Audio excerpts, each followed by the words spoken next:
Vamos a dar inicio a esta presentación junto con mis compañeros Daniel Navas, Lizeth Luna, Natalia Zavala. El día de hoy hablaremos sobre conflicto en Darfur. En primer lugar, tenemos la ubicación geográfica.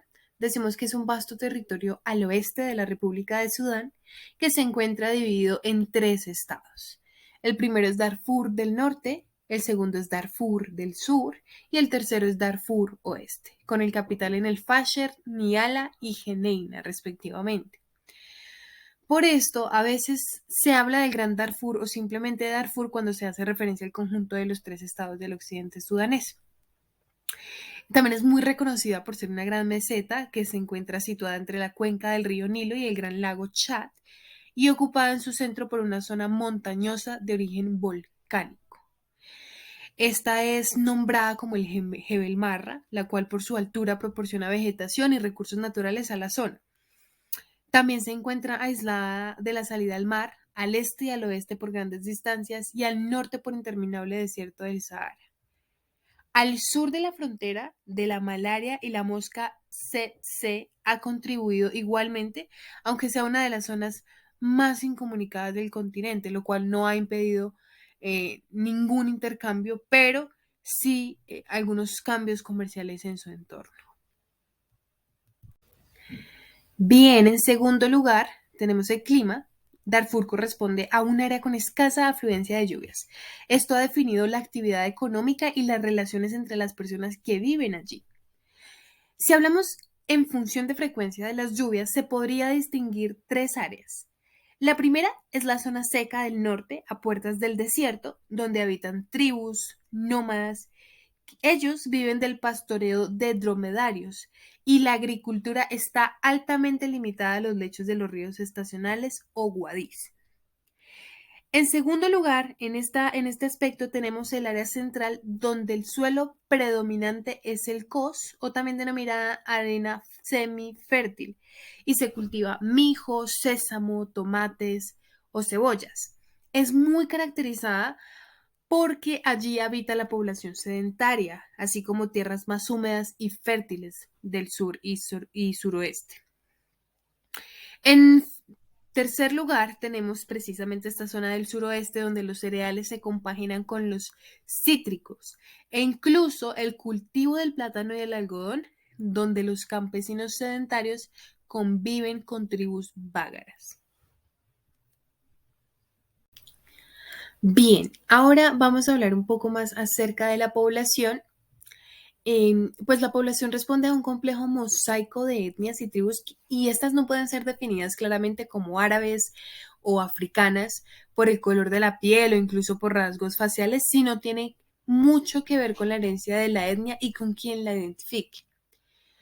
La actividad económica y la forma de vida de los habitantes de Darfur han marcado la diferenciación entre árabe y no árabe, o árabe y africano. De esta manera, mientras que árabe se identificó con la vida nómada, esto a su vez significó para muchos una civilización. ¿Por qué? Por el contacto que los nómadas tenían con el exterior. Entonces, los pueblos sedentarios, sin embargo, se identificaron en muchos casos con lo denominado africano y de igual manera con lo salvaje. Aunque biológicamente no se pudiese demostrar dicha diferencia y hablarse de la misma lengua de los árabes, sí se alcanzaron a identificar entre estos rasgos muy llamativos. Ahora hablando un poco de las etnias y las religiones, la población de Fur, como la población indígena de Darfur, y en la actualidad, pues existe una diversidad étnica que se debe a una serie de migraciones. Estas migraciones se dan en tres olas. La primera ola surge entre el siglo XIV y XVI con las poblaciones lino-saharianas, nubios provenientes de la frontera egipcia, y allí se crean unas etnias Bertisawa y Bidayat. También surgen árabes nativos, que son los pueblos Birhet o Meidob, junto con las tribus árabes como los Siyadita, Taisha, Beni Alba, Abadilla y Risekait. Luego viene la segunda ola que se da entre los siglos XVII y esta población nómada del centro sudanés va hasta Darfur del oeste. Allí se forma el pueblo Hausa, Fulbe, Kanuri, Kotobo o Maba. Estos pueblos adquirieron una lengua árabe, se unieron a los árabes y hoy en día se llaman los Feyata. En tercera ola, esta se da en el siglo XVIII con la población árabe del norte del Nilo y allí surge Hailiyín o de Nagala, se diferencia de los árabes anteriores y conforma una élite. Darfur se mantuvo como un sultanato independiente durante 3 siglos, en los cuales hubo una islamización forzosa y una migración hacia el sur de los pueblos no islamizados. También la esclavitud se daba como actividad económica e institución tolerada y asumida. En el año 1870, el sultanato se vio interrumpido por la ocupación turca. Sin embargo, entre los años 1881 y 1989 ocurrió la Ahmadiyya, la cual fue un movimiento religioso en Sudán establecido por Muhammad Ahmad con el objetivo de reformar el Islam. Este movimiento fue lo que contuvo la ocupación turca y resultó en el establecimiento de un estado mahdista en 1885. En el año 1898 se da la colonización británica. Durante este periodo colonial se adapta el Código Legal Colonial de Egipto y la India, pero en Darfur se mantuvo la autoridad de los cadis para asuntos familiares y personales. Un cadi era un gobernante o un juez de los territorios musulmanes que repartía resoluciones jurídicas de acuerdo con la ley religiosa islámica o la Sharia. La principal preocupación del poder colonial británico se dirigió hacia el mantenimiento de la paz en el territorio y solo hasta 1945 los gobernadores de la región se planteaban opciones de llevar a cabo procesos de desarrollo en Darfur. Hasta el momento ni la educación, ni la salud, ni las infraestructuras básicas habían sido prioritarias. Frente a la seguridad y el mantenimiento de cierta paz en la región, devino que la situación en algunos casos fuera peor que en otras regiones de Sudán. En el terreno político, en el año 1956 se da la independencia de Sudán, en la cual Darfur siguió siendo una región abandonada por el gobierno central, con una economía trazada y anclada en arcaicas estructuras económicas de poder político, étnico y trivial. No había políticas de inversión, no había intentos de modernización a pesar de contar con un cuarto de los rebaños del país y a principios de los años 70 apenas existían carreteras, solo había una tubería de agua corriente y ninguna ciudad contaba con electricidad. También a principios de los años 70 se dan dos situaciones importantes que fueron causa de desestabilización.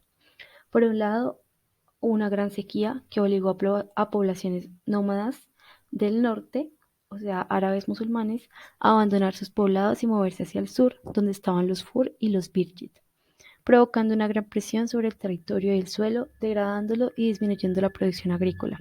Es decir, se produjo una situación de hambruna que fue negada por el gobierno, el cual bloqueó toda ayuda humanitaria. Y por otro lado, hubo un intento de golpe de Estado en Sudán por parte de milicias financiadas por Libia en 1976, lo cual causó una gran represión hacia la población de Darfur porque decían que ellos habían apoyado a las milicias libias.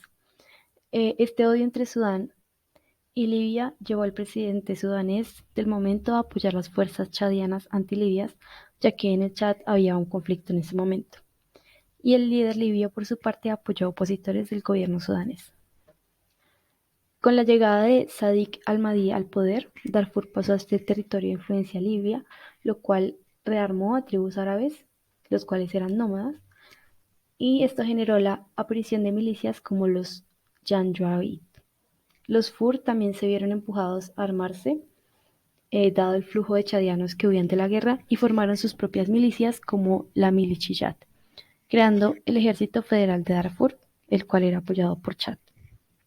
Es así como se fue introduciendo una dicotomía árabe o africano, en la que gracias a influencias extranjeras, lo árabe se asemejaba a lo progresista o revolucionario y lo africano a lo antiárabe o reaccionario. Hasta entonces, también es importante mencionar que el gobierno regional de Darfur estaba dominado por los Fur. Continuando con los años 80, en Darfur se va constituyendo una alianza con ideología racista, una alianza árabe, en la que se distingue y desprecia a los no árabes, especialmente los Fur y Masalit. Esto tal vez con alguna cierta intención política. El objetivo era que ellos pues puedan estar fuera de la política y del gobierno que a ellos les debe de competir y no a los que no son de su raza. En el año 1987, esta alianza se da a conocer oficialmente con el envío de una carta al presidente Sadiq el Mahdi. Ellos allí denuncian la usurpación de sus tierras por parte de los zurdos o por parte de los africanos y pues buscaban la descentralización de las mismas, obtener cargos políticos de Darfur para los árabes, ya que son mayoría. Ante esta petición, pues no obtuvieron la respuesta que esperaba, por lo cual iniciaron un manifiesto político militar denominado Quraysh.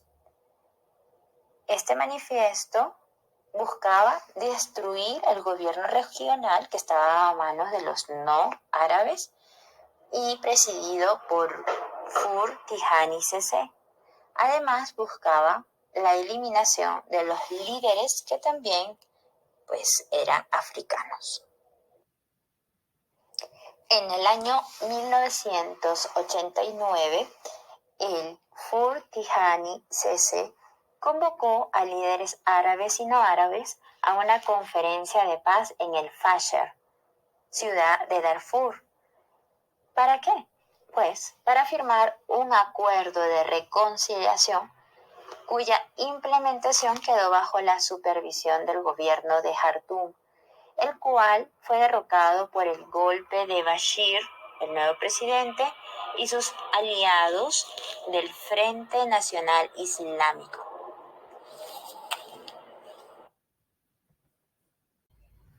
En 1990, la región de Darfur queda en manos del nuevo gobernante Omar al-Bashir. Este toma una serie de decisiones poco favorables para la región.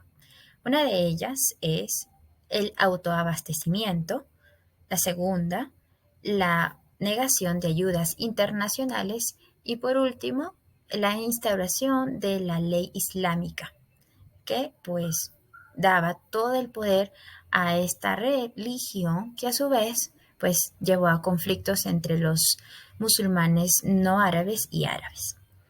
Estas tres estrategias dan como resultado fatales resultados: la hiperinflación, un nuevo periodo de sequía y la larga guerra del Chad. En 1994, una nueva división territorial de Darfur surge en las tres provincias ya conocidas. La tribu de los Fur quedó dividida y pasó a ser minoritaria en cada uno de los nuevos estados, disminuyendo considerablemente su poder. Mientras que los gobernantes estatales eran elegidos por el gobierno, una suerte de autonomía financiera era exigida al mismo tiempo. Por un lado, los gobernadores no tenían capacidad recaudatoria y carecían de autoridad, mientras que por otro, los que contaban con capacidad de obtener fondos de Jartum se convirtieron en tiranos regionales y colocaron a sus familiares y aliados en los puestos administrativos. Como la mayoría eran árabes, generaban represión hacia las tribus africanas. En 1999, con una declaración del gobierno en la que consideraba que la oposición de los Masalit constituye una quinta columna en Darfur Oeste en relación a los rebeldes antigubernamentales del SPLA, la respuesta práctica gubernamental se tradujo en el envío del general Mohamed Ahmed al-Dabi con tropas y helicópteros que provocaron miles de víctimas entre los Masalit. En el 2001, líderes Fur y Sawaba y Masalit se reunieron para formar un frente de resistencia a los Janjaweeds, conformado un amplio movimiento denominado Frente de Liberación de Darfur, cuyas bases de entretenimiento se establecieron en Jebel Marra y que fue el germen del denominado Sudan Liberation Movement Army, SLM. Genocidio. Entre el 2003 y el 2009, la región de Darfur fue sometida a ataques contra la población civil. El conflicto en Darfur estalló en el 2003, cuando el gobierno autoritario de Omar al-Bashir, conocido como el Carnicero de Darfur, respondió a las insurgencias de grupos rebeldes africanos, bombardeando parte de su territorio e imponiendo una campaña de limpieza étnica, lo que terminó por desplazar forzosamente a millones de personas a las fronteras. A su vez, se acusa al gobierno de al-Bashir de respaldar a los milicianos locales conocidos como los Janjaweed.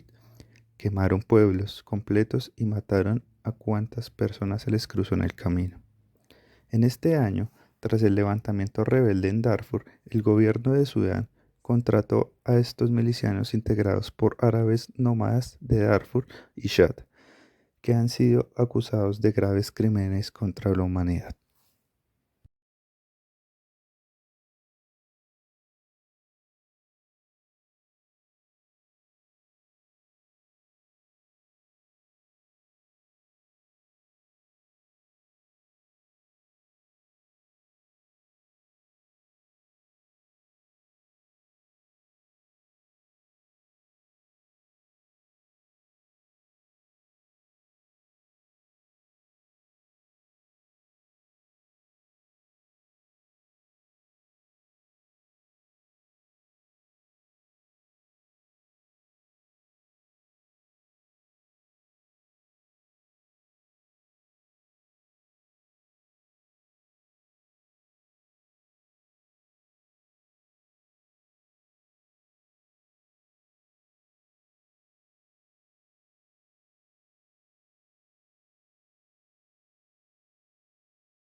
Para entender mejor la magnitud del genocidio y la destrucción en Sudán, en este mapa observamos las zonas de esta región en Sudán del Sur que fueron catalogadas como destruidas total o parcialmente durante los 6 años que el conflicto de Darfur se hizo visible. Cientos de aldeas quemadas, destrozadas, en lo que fue acusado de un crimen contra la humanidad en el 2007. En cada punto rojo que aparece en el mapa, cientos de personas perdieron sus casas y sus vidas. En total, más de 300.000 personas fueron asesinadas en Darfur, en lo que ha sido conocido como el primer genocidio del siglo XXI.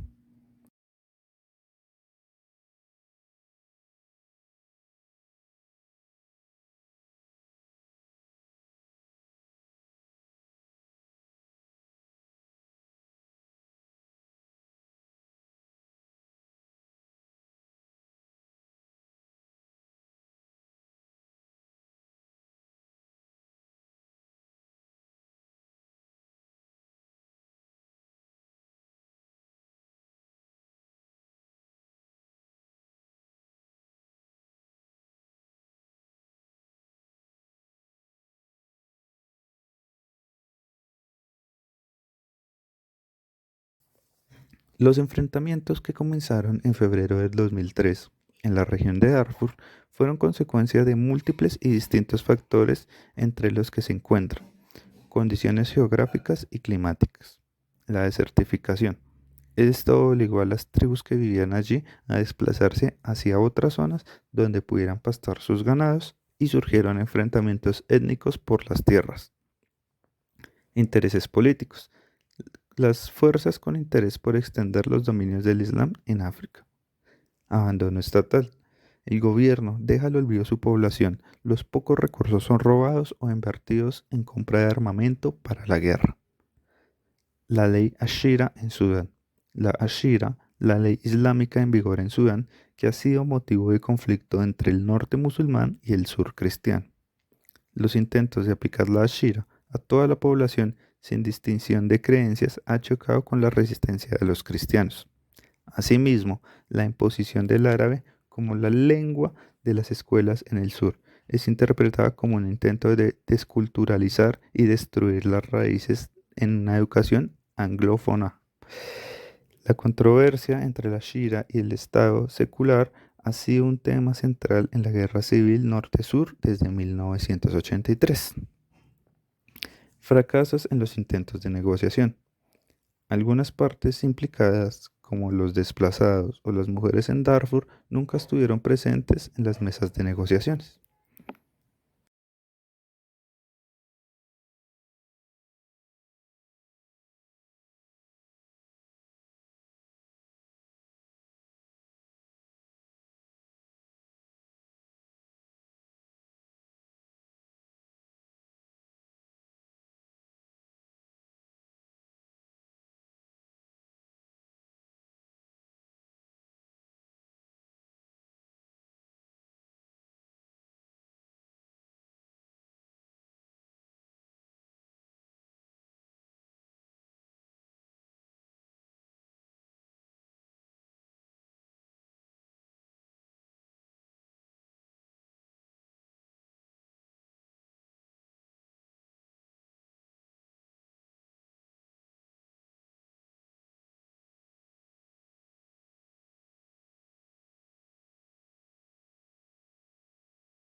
Acuerdos de paz.